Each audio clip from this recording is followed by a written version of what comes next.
오늘의 주요 뉴스입니다. 윤석열 대통령이 모레 대국민 담화와 함께 기자회견을 진행합니다. 명태균 씨와의 통화 등 각종 논란에 대해 윤 대통령이 직접 답할 걸로 보입니다. 미국 대선 본투표가 우리 시간으로 오늘 오후 2시부터 시작됩니다. 이번 대선은 마지막까지 초박빙의 경쟁이 펼쳐져 최종 승자가 가려지는데 며칠이 걸릴 수 있다는 전망이 나옵니다. 푸틴 러시아 대통령이 러시아를 방문 중인 최선희 북한 외무상을 만났습니다. 우크라이나 당국자는 러시아에 처음으로 보내진 북한군 병력이 이미 쿠르스크에서 우크라이나 군의 공격을 받았다고 주장했습니다. 지난 주말 서울 강남역 한복판에서 무면허로 역주행하다 사고를 낸 20대 여성이 구속됐습니다. 이 여성은 사고 직후 어머니와의 통화에서 시동 끄는 법을 모른다고 말한 걸로 알려졌습니다. 오늘 서울의 아침 기온이 5도를 기록하는 등 어제보다 10도 이상 뚝 떨어지겠습니다. 여기에 찬바람이 더해지며 체감 온도는 영하권에 머무는 곳도 있겠습니다. 시청자 여러분 안녕하십니까? 밤사이 들어온 정치권 소식부터 전해드리겠습니다. 윤석열 대통령이 오는 7일 기자회견을 열고 대국민 담화를 발표하기로 전격 발표했습니다. 대통령실은 국민이 궁금해하는 모든 사안에 대해 대통령이 직접 소상히 설명하겠다고 밝혔는데요. 예정했던 일정을 앞당기면서 전국 돌파에 나선 것으로 풀이됩니다. 오늘 첫 소식은 김지영 기자입니다. 윤석열 대통령이 오는 7일 하반기 국정 운영 방향을 설명하는 대국민 담화를 발표합니다. 이어 기자들과의 질의응답을 통해 그동안 제기된 각종 의혹에 대해 윤 대통령이 직접 설명할 것으로 보입니다. 대통령실 고위 관계자는 임기 반환점을 맞아 국민에게 지난 성과를 보고드리고 국정 운영 방향에 대해 설명드릴 예정이라며 1분 1답을 통해 국민이 궁금해하는 모든 사안에 대해 소상히 설명드릴 예정이라고 밝혔습니다. 어제 오후까지만 해도 대통령실은 해외 순방 이후인 이달 말 대국민 소통 자리를 마련한다는 입장을 고수했습니다. 하지만 늦은 밤 대통령의 대국민 담화 일정을 공지하며 전격적으로 일정을 앞당겼습니다.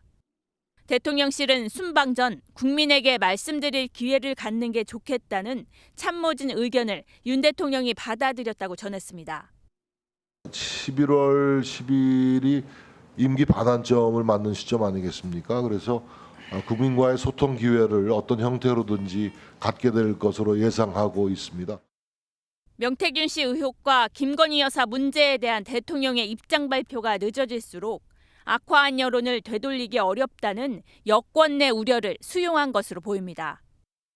윤 대통령이 명 씨 의혹과 김 여사 문제, 대통령실 인적 쇄신 등에 대해 어느 정도 수위까지 입장을 내놓을지 관심이 쏠립니다. MBN 뉴스 김지영입니다. 명태균 씨와 전화 통화를 하는 윤석열 대통령의 육성 공개 후 국민의힘 한동훈 대표는 침묵을 이어왔는데요. 한동훈 대표가 드디어 입장을 밝혔습니다. 여당의 대표로선 이례적으로 대통령과 영부인을 대놓고 언급하며 강도 높은 조치를 요구했는데요. 민주당은 11월을 김건희 여사 특검의 달로 만들겠다며 전방위적인 공세에 나서고 있습니다. 이어서 김태희 기자입니다. 윤석열 대통령과 명태균 씨의 녹취가 공개된 지 나흘 만에 한동훈 국민의힘 대표가 침묵을 깼습니다. 한 대표는 우선 대통령 사과를 요구했습니다. 대통령께서 솔직하고 소상하게 밝히고 사과를 비롯한 필요한 조치를 해야 합니다.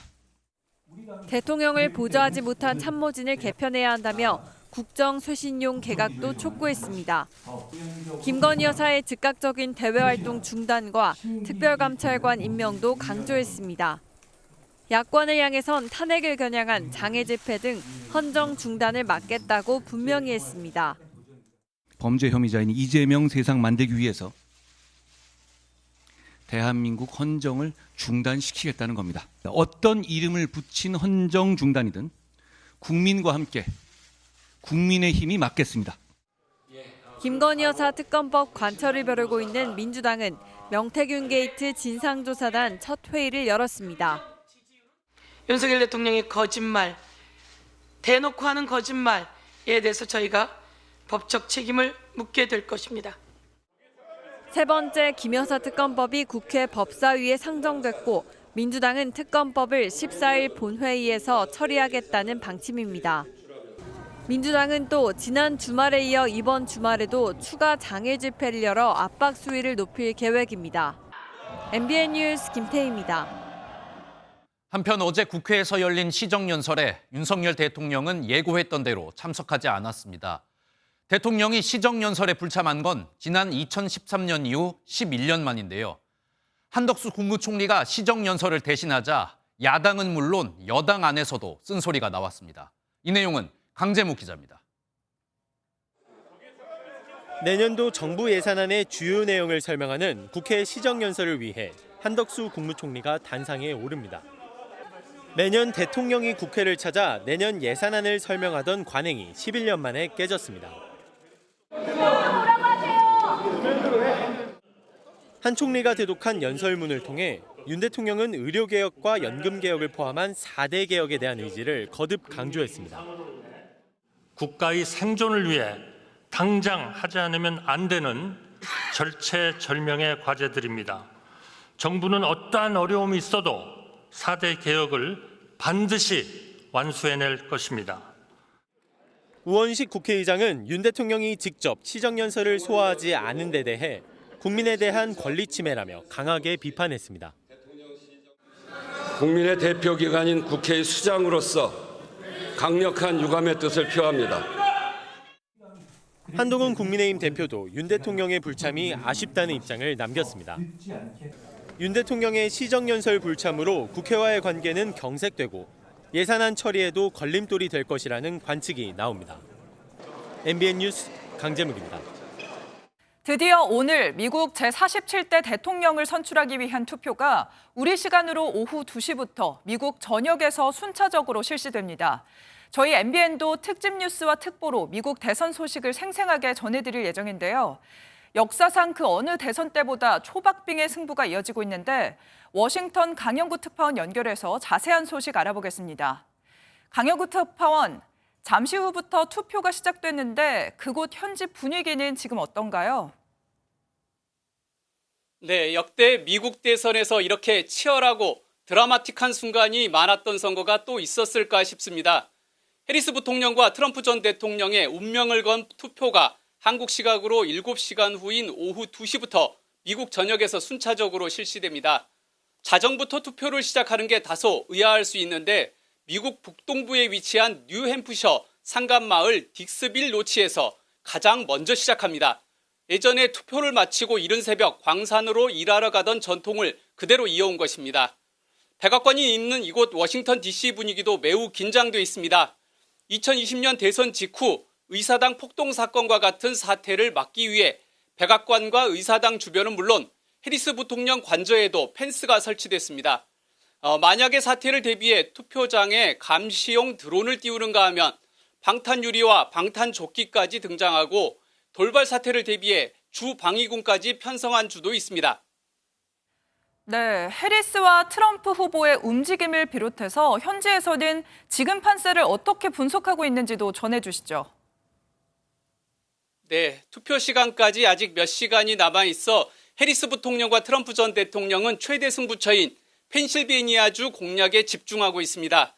해리스 부통령은 필라델피아와 웰런타운 등 펜실베니아주에서만 5곳을 도는 강행군을 펼친 뒤 내일 밤에는 이곳 워싱턴 DC의 모교인 하워드 대학에서 개표 상황을 지켜볼 예정입니다.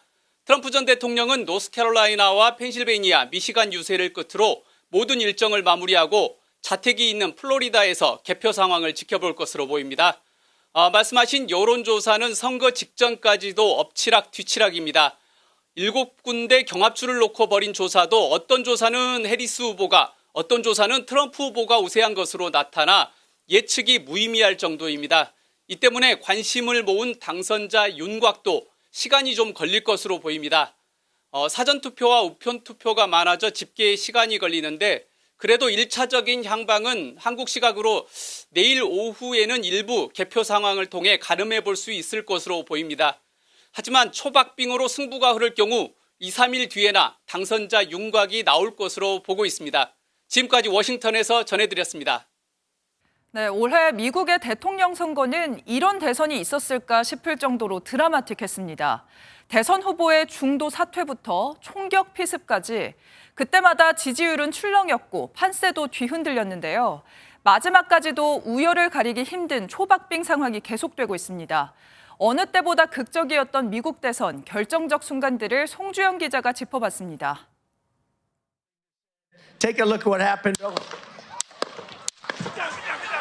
지난 7월 트럼프 전 대통령 유세 도중 들린 이 소리는 진짜 총성이었습니다. 몸을 숙인 트럼프는 피범벅 상태로 금세 일어나 주먹을 불끈 쥐며 건재함을 과시했습니다.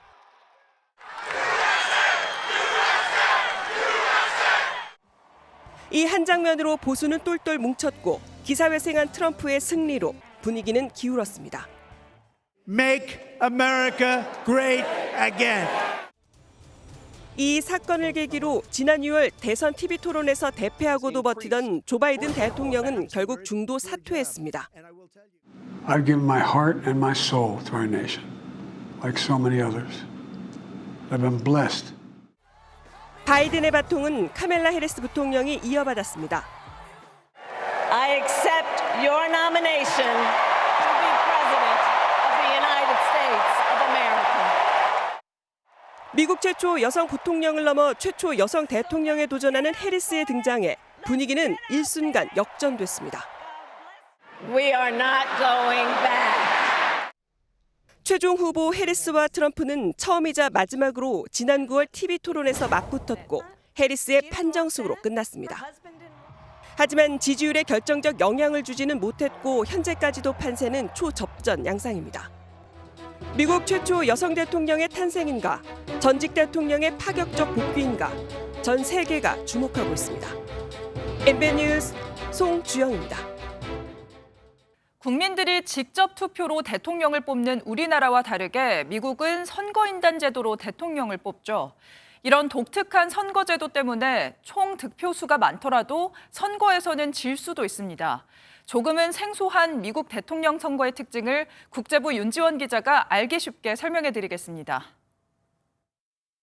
2016년 대선에서 힐러리는 48.2%, 트럼프는 46.1%를 얻었습니다. 우리 선거제도라면 힐러리가 이긴 게 되지만 대통령은 트럼프가 됐죠. 이유는 바로 미국의 독특한 승자 독식의 선거인단 제도 때문입니다. 캘리포니아주의 투표용지를 볼까요? 우리 투표용지처럼 후보들의 이름이 인쇄돼 있고 이 유권자 역시 지지하는 후보에게 기표합니다. 하지만 이 한 표는 우리처럼 후보에게 직접 가는 게 아니라 자신이 원하는 후보를 대신 뽑아줄 선거인단에게 갑니다. 이 선거인단은 다음 달 17일 모여서 유권자들이 선택한 후보를 선출하는 거죠. 그런데 이 선거인단을 득표율에 따라 나눠 갖는 게 아니라 한 표라도 더 많이 얻는 쪽이 그 주에 배정된 선거인단을 모두 가져갑니다. 승자 독식이라는 이름이 붙은 이유입니다. 캘리포니아주를 다시 볼까요? 지난 대선 캘리포니아주에서 바이든이 63.5%, 트럼프가 34.3%를 득표했지만 선거인단 55명은 모두 바이든이 가져갔습니다. 트럼프는 0명이었습니다. 50개 가운데 2곳, 네브래스카와 메인주를 제외한 48개 주에 이 승자 독식 제도가 적용됩니다. MBN 뉴스 윤지원입니다. 오늘 하루 중요한 일정을 소개해드리는 굿모닝 오늘입니다. 어떤 일정이 있는지 함께 살펴보겠습니다. 국회 법제사법위원회는 오늘 제1법안 소위를 열어 김건희 여사 특검법에 대해 논의합니다. 여기에 더불어민주당은 오늘부터 김건희 여사 특검법 처리를 위한 국회 내 농성에 돌입합니다. 문체부는 오늘 지난 7월부터 시작한 축구협회 대표팀 감독 선임 논란 등에 대한 최종 감사 결과를 공개합니다. 문체부가 이번 최종 감사 결과를 근거로 정몽규 축구협회장에 대해 징계 조치를 내릴 경우 정 회장의 사선 도전에도 변수가 될 전망입니다. 우리은행이 가계대출 관리를 강화하기 위해 오늘부터 다음 달 8일까지 비대면 주택담보대출과 전세자금대출 상품 판매를 중단합니다. 신용대출 우대금리도 최대 0.5%포인트 낮출 예정인데 우대금리가 인하되면 그만큼 대출금리가 올라가게 됩니다. 지금까지 굿모닝 오늘이었습니다. 공천을 대가로 명태균 씨에게 돈을 건넨 혐의를 받고 있는 국민의힘 김영선 전 의원이 이틀째 검찰 조사를 받았습니다. 검찰은 조만간 명태균 씨도 소환할 예정인데 수사팀의 인력을 보강하며 속도를 낼 것으로 보입니다. 보도에 한여애 기자입니다. 공천 의혹과 관련해 검찰에 소환된 김영선 전 의원이 어제 12시간에 걸친 조사를 받았습니다. 지난 3일에 이어 이틀째 이어진 조사입니다. 조사에 성실히 임해서 여러 가지 사실관계가 잘 정리가 될 것 같습니다. 조사를 받으러 들어가면서는 공천 대가로 명태균 씨에게 돈을 건넨 혐의에 대해서 거듭 부인했습니다. 강혜경 씨가 회계 직원이기 때문에 정치 자금의 입출금에 관해서는 그 사람이 정권이 있어요. 김 전 의원은 계속해서 명태균 씨에게 준 돈 9천만 원은 회계 책임자였던 강 씨와의 금전 거래이고 책임은 강 씨에게 있다고 주장하고 있습니다. 검찰은 명 씨에 대해서도 곧 소환 조사를 이어갈 것으로 보이는데 수사팀 인력 보강을 검토 중인 것으로 알려졌습니다. 앞서 2명의 검사를 파견받아 현재 7명이 수사하고 있지만 수사 속도에 대한 요구가 높아지고 있기 때문입니다. 검찰은 명 씨까지 조사한 뒤 이들에 대한 구속영장 청구 여부도 결정할 방침입니다. MBN 뉴스 한여입니다. 김건희 여사의 공천 개입 의혹의 핵심 인물인 명태균 씨가 여러 가지 증거가 담겨 있는 자신의 휴대전화를 처남에게 넘겼다는 소식 저희 MBN이 단독으로 전해드렸는데요. 그런데 명태균 씨가 이 휴대전화뿐 아니라 여러 파일이 담겨 있는 USB도 함께 넘긴 사실을 저희 MBN이 새롭게 확인했습니다. 검찰은 명태균 씨가 숨겨놓은 휴대전화와 USB를 찾는 데 주력하고 있습니다. 이혁재 기자가 취재했습니다. 명태균 씨의 처남 이모 씨가 근무하고 있는 경남 창원의 한 사무실입니다.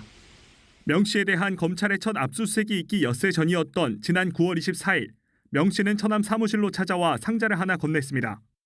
이 상자 안에는 명 씨의 휴대전화와 USB가 담겼던 것으로 전해졌습니다. 지난주 MBN이 명 씨가 처남을 통해 휴대전화를 없애려 했다는 보도를 했는데 당시 USB도 함께 없애려 한 정황이 추가로 확인됐습니다.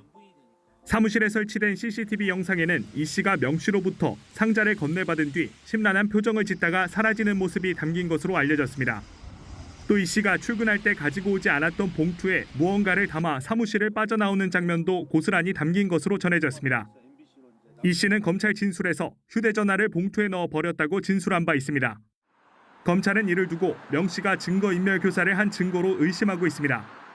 검찰 관계자는 휴대전화를 파기했다고 진술한 것은 명 씨의 증거인멸교사를 뒷받침해 줄 수 있는 단서라고 설명했습니다. 앞서 명 씨는 언론 인터뷰를 통해 휴대전화를 아버지 산소에 묻고 불태워버리겠다고 밝혔습니다. 검찰은 명 씨가 휴대전화와 USB 등을 어딘가에 숨겨놓았을 것으로 보고 이를 찾는 데 주력하고 있습니다. MBN 뉴스 이혁재입니다. 푸틴 러시아 대통령이 러시아를 방문 중인 최선희 북한 외무상을 휴일에 깜짝 면담했습니다. 없던 일정을 만들어서 예고 없이 만난 건데 파병과 관련해 푸틴이 북한을 특별 대우하고 있는 걸로 풀이됩니다. 이런 상황에서 젤렌스키 우크라이나 대통령은 북한군 11,000명이 러시아 본토 쿠르스크에 주둔하고 있다고 밝혔습니다. 자세한 내용은 이교욱 기자가 보도합니다. 블라디미르 푸틴 러시아 대통령과 최선희 북한 외무상이 러시아 크렘린궁에서 만나 악수를 합니다. 이날은 러시아 국민 화합의 날로 공휴일인데 푸틴은 휴일에 친구를 만나는 것은 아주 좋은 전통이라며 반겼습니다. 1분 정도 손을 맞잡는 동안 최 외무상도 김정은 위원장의 인사를 전할 수 있어서 영광이라고 말했습니다. 김정은 국께서 러시아 대통령 플라디미르 푸틴 대통령님들이 하시는 정기 있고 뜨거운 국제적 인사를 따라 정중히 전달하고 합니다. 당초 크렘린궁은 지난달 말부터 러시아를 방문 중인 최선희 외무상을 푸틴이 만날 계획은 없다고 밝혔지만 깜짝 면담이 이뤄진 겁니다. 북한의 러시아 파병과 관련한 푸틴 대통령의 특별 대우로 풀이됩니다. 이런 가운데 러시아로 파병된 북한군 첫 병력이 쿠르스크에서 이미 공격을 받았다고 우크라 당국자가 밝혔습니다. 젤렌스키 대통령은 북한군이 쿠르스크에 11,000명 주둔하고 있다며 당초 규모보다 대폭 늘어난 수치를 제시했습니다. Вже 11 тисяч в Курській області. Ми бачимо збільшення північнокорейців і не бачимо збільшення реакції партнерів. 미국도 10,000명의 북한군이 쿠르스크로 이동했다고 확인했는데 전선에 북한군이 배치되는 속도가 빨라지고 있는 것으로 보입니다. MBN 뉴스 이교욱입니다. 지난달 북한은 남북을 연결하는 경의선과 동해선 도로를 완전히 폭파했는데요. 폭파한 자리에 뭘 하는지 살펴봤더니 전차가 지나가지 못하게 콘크리트 구덩이를 만들고 흙으로 산까지 쌓은 모습이 확인됐습니다. 우리 군 당국은 폭파에 이은 북한의 보여주기식 쇼라면서 북한이 마음만 먹으면 언제라도 구덩이를 메우고 남침할 수 있다며 감시를 이어가고 있습니다. 보도에 권용범 기자입니다. 폭발과 동시에 연기와 파편이 치솟고 카메라 화면이 크게 흔들립니다. 지난달 북한이 남북을 잇는 경의선과 동해선 북측 도로를 폭파하는 모습입니다. 폭파 이후 북한이 해당 지점에 전차 기동을 막는 구덩이인 대전차구에 이어 흑산까지 만든 걸로 확인됐습니다. 군 당국에 따르면 동해선 대전차구는 좌우 160m, 남북 10m, 깊이 5m고 흑산의 높이는 11m로 파악됐습니다. 경의선 대전차구는 이와 크기는 비슷하지만 깊이가 3m 정도로 더 얕았습니다.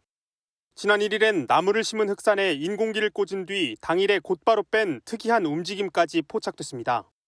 합동참모본부 관계자는 동해선과 경의선에 각각 하루 300에서 400명 인력과 중장비가 투입돼 작업이 이뤄졌다고 설명했습니다. 남북 연결을 완전히 차단했다는 보여주기식 공사로 북한이 남침할 때 장애물이 되지 않는다는 게 군 당국의 판단입니다. 대전차구를 메우고 남침 루트를 만드는 것은 짧은 시간에 가능하기 때문에 군은 해당 지역을 면밀히 감시하고 있습니다. 현재 북한군은 공사를 모두 완료했고 해당 지역에서 작업하는 병력도 없는 상태인 걸로 파악됐습니다. MBN 뉴스 권용범입니다.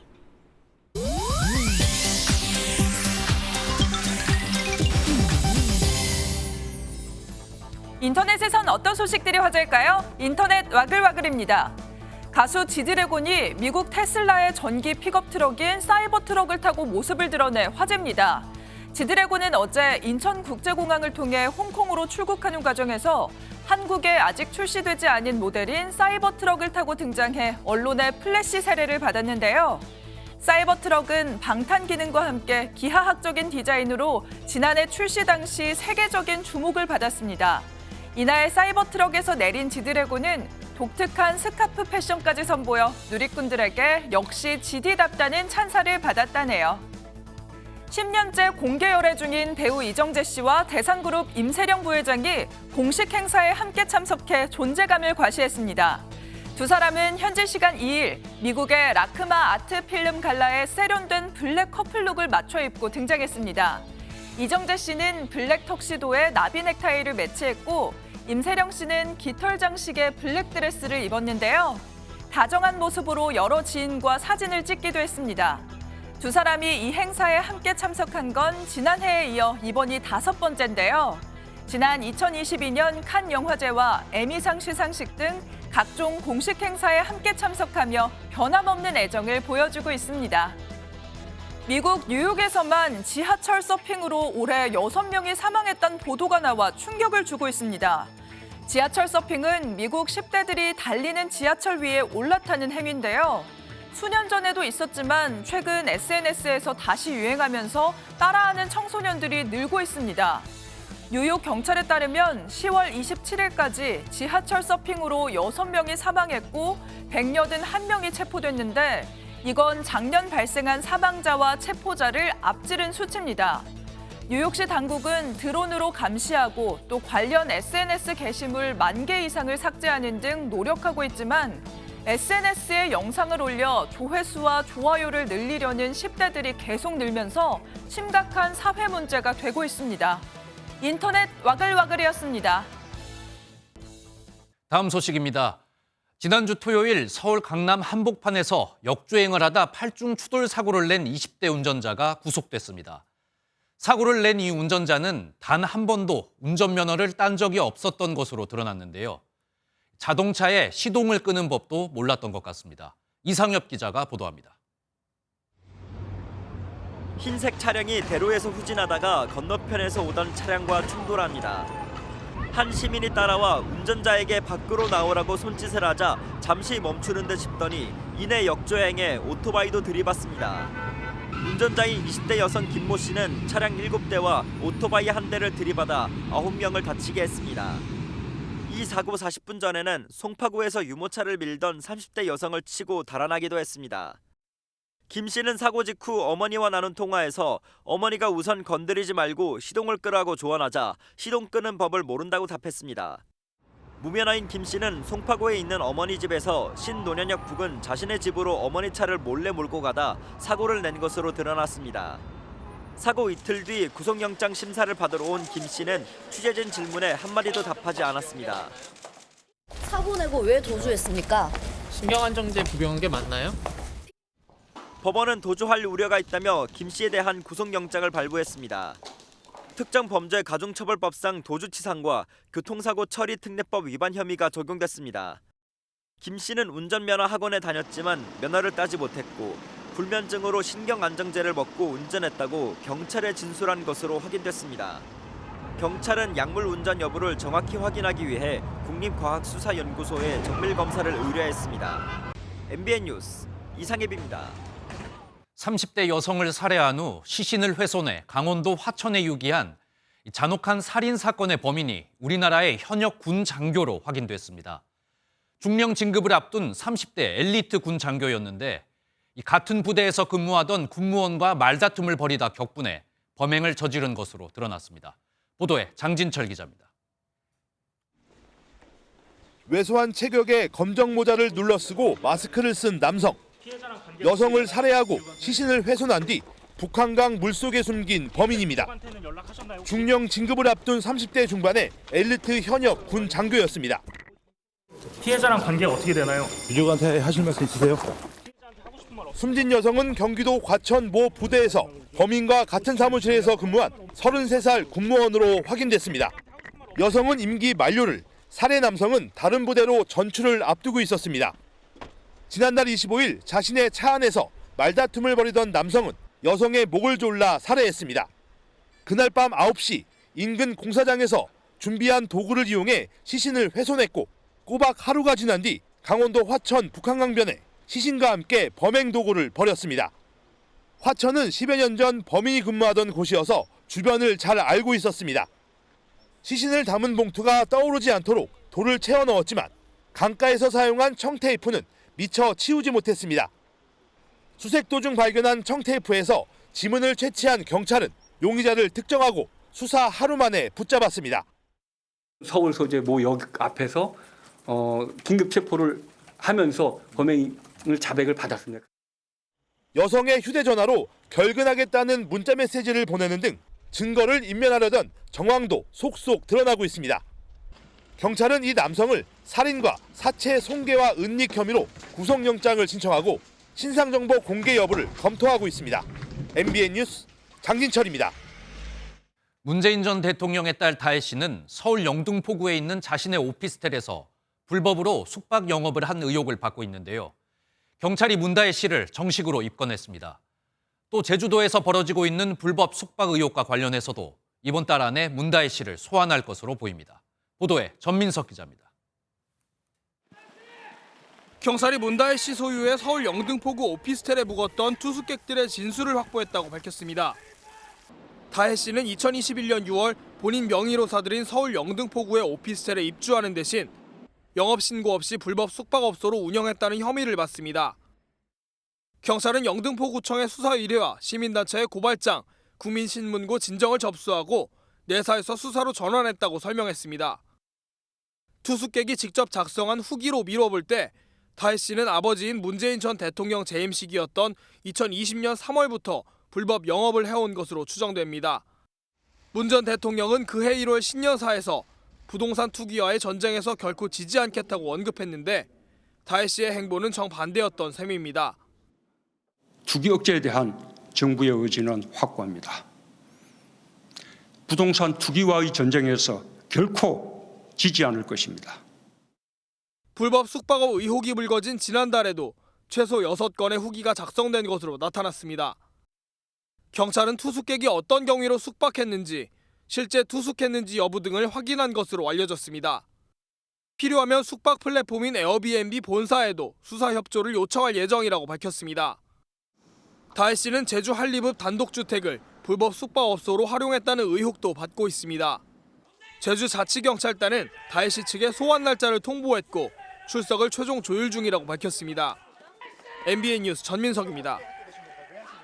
보험 사기는 선량한 사람들에게 보험료 부담을 떠넘기는 악성 범죄로 불리는데요.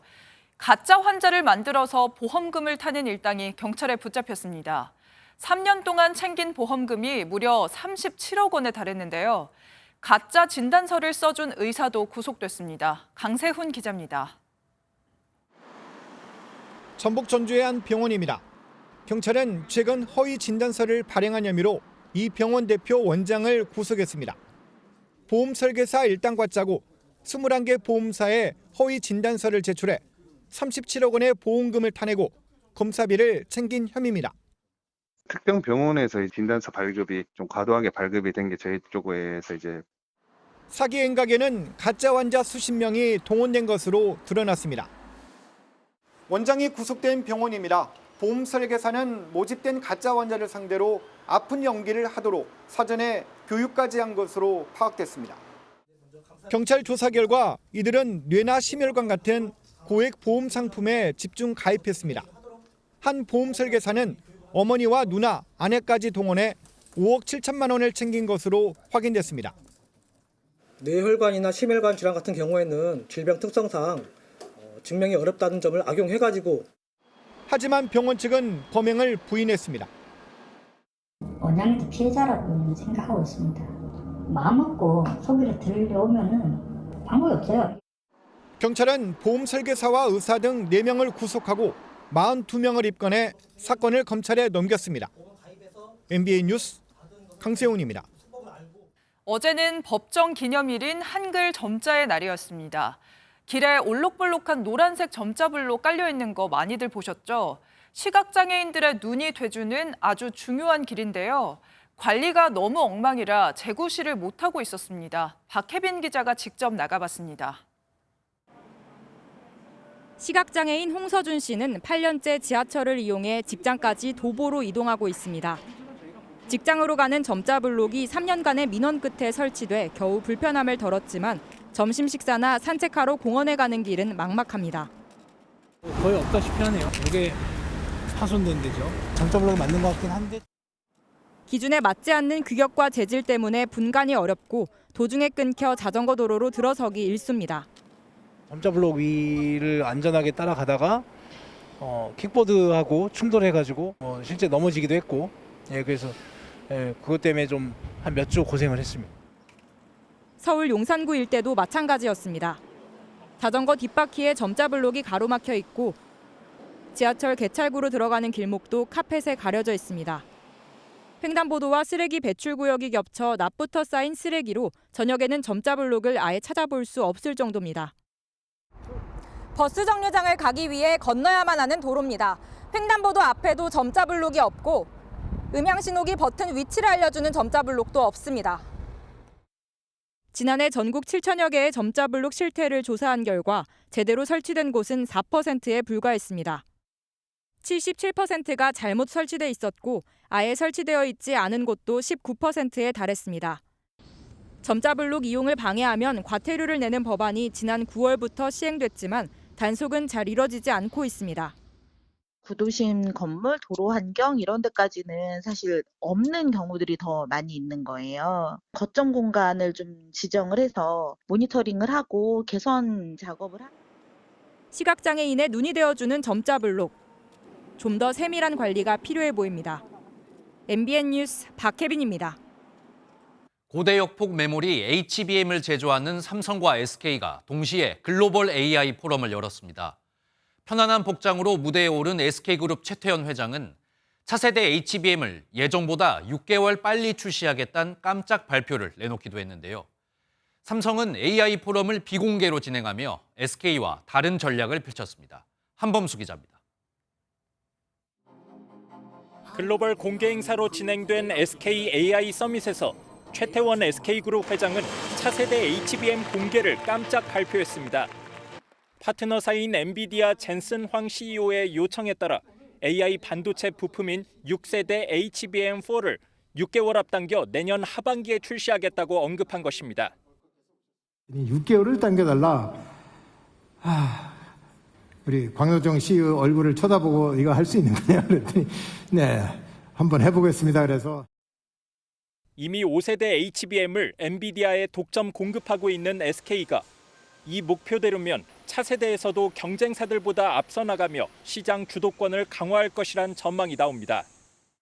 D램의 그 적층을 8단에서 16단 이상으로 하는 거기 때문에 데이터 처리 속도를 2배 정도 이상 빠르게 하기 때문에 선두 기업의 위치를 공고히 하려는 계획인 거죠.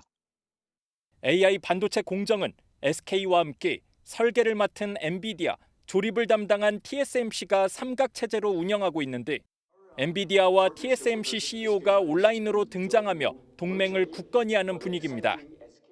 삼성전자는 글로벌 석학과 전문가들을 초청한 가운데 AI 포럼을 비공개로 진행하며 존재감을 한껏 드러낸 SK와 다른 모습을 보였습니다.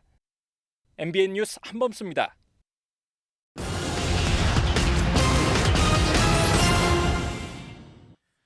동해바다의 가스 개발 프로젝트 일명 대왕고래 사업의 첫 번째 탐사 시추 작업이 초읽기에 들어갔습니다. 정부는 첫 시추에 들어갈 지역 선정을 확정했는데 시추선 웨스트 카펠라호도 오는 10일 부산에 도착합니다. 본격적인 시추는 오는 12월 중순에 시작할 예정인데 내년 상반기에 나올 첫 시추 결과가 이번 프로젝트의 분수령이 될 전망입니다. 금융감독원이 고려아연의 유상증자와 관련해 미래에셋증권에 이어 KB증권까지 현장 검사에 나섰습니다. KB증권이 고려아연의 부정거래를 알고도 방치한 건지 확인 중인데 만약 사실로 드러날 경우 자본시장법 위반에 해당합니다.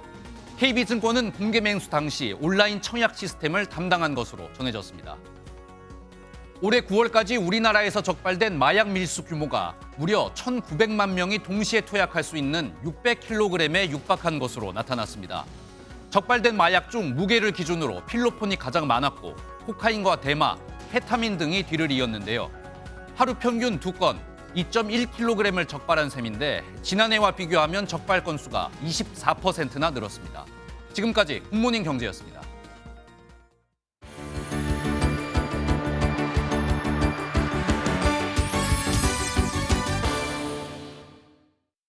굿모닝 월드입니다. 낙하산이 펼쳐지고 캡슐이 착지합니다. 우주로 보냈던 우주 캡슐이 지구로 복귀했다는데요. 중국으로 가보겠습니다.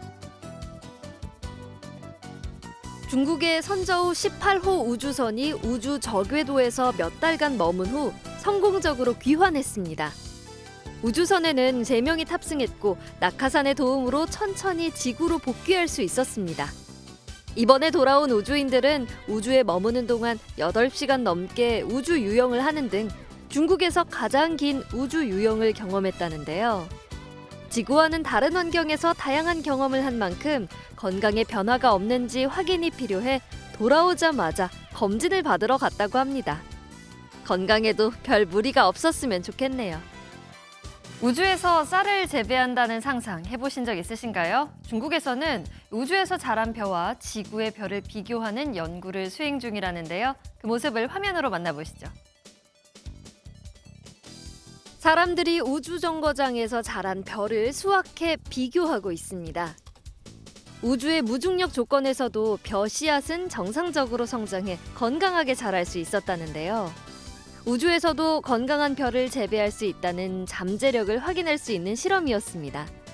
중국에서는 2022년 중국 우주정거장에서 벼 재배를 한 것을 시작으로 우주에서의 벼 경작을 위한 시도를 계속 이어오는 중이라네요. 이란에서는 속옷만 입은 채 시위를 벌이는 여성이 화제입니다. 이슬람 복장 규정에 대한 항의를 벌이는 거였다고 하는데 어찌된 일인지 영상으로 함께 보시죠. 한 여성이 속옷만 입은 채 난간에 걸터 앉아 있습니다. 이 여성은 이슬람 복장 규정에 대한 항의를 위해 속옷만 입은 채 시위를 벌이고 있는 겁니다. 하지만 얼마 지나지 않아 경비원들에 의해 구금됐는데요. 경찰은 여성이 정신적 문제를 가지고 있다고 판단하고 있습니다. 이란에서는 2년 전 히잡 규칙을 위반한 여성이 구금 중 사망한 이후 베일을 벗고 저항하는 여성들이 늘어나고 있다네요. 지금까지 굿모닝 월드였습니다. 더불어민주당이 금융투자소득세를 폐지하겠다고 발표했습니다. 이재명 대표는 우리 주식시장이 너무 어렵기 때문에 불가피하게 금투세 폐지에 동의하겠다고 말했는데요. 국민의힘은 1,400만 투자자의 승리라며 늦었지만 환영한다는 입장을 밝혔습니다. 하지만 조국혁신당과 진보당은 민주당이 스스로 당론을 번복했다며 비판했습니다. 표선우 기자의 보도입니다. 민주당 지도부로 결정이 위임된 지 한 달 만에 이재명 대표가 금투세 폐지 입장을 내놨습니다. 1,500만 주식 투자자들의 입장을 고려하지 않을 수가 없어서 아쉽지만 정부 여당이 밀어붙이는 금융투자소득세 폐지에 동의하기로 했습니다. 이 대표는 원칙을 따지면 시행이 맞다면서도 금투세로는 도저히 증시의 구조적 취약성을 해결할 수 없다고 결정 이유를 설명했습니다. 금투세 시행에 앞장섰던 당내 진성준 의원도 지도부 의견을 따르겠다는 뜻을 밝혔지만 당장 민주당 안에서조차 당론으로 추진하던 정책을 아무 조건 없이 폐지했다며 아쉽다는 평가가 나왔습니다. 한동훈 국민의힘 대표는 민심 이기는 정치는 없다며 늦었지만 환영한다고 밝혔습니다.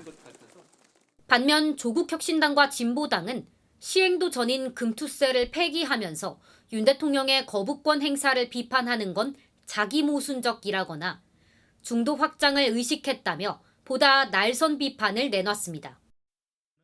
세금 깎아주는 일에 동참하면 민생은 누가 지킨다는 말입니까?